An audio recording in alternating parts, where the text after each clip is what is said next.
Ұстаздық жүректен басталатын жол. Әр есікте мүмкіндік. Әр баланың көзінде үміт. Бұл жол менің таңдаған өмірім. Мен Жақсылық Валданай Маратқызы, қазақ тілі мен әдебиет пәнінің жас маманымын.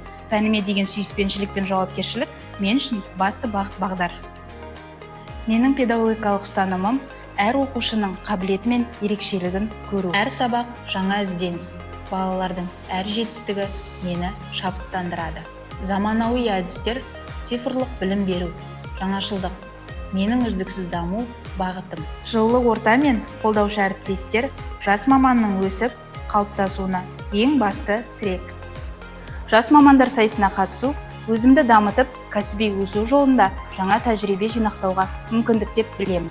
Мен Ұлданай Маратқызы, жас маман ретінде әр қадамымды мағынамен бастаймын. Бұл менің ұстаздық тарихымның алғашқы беті.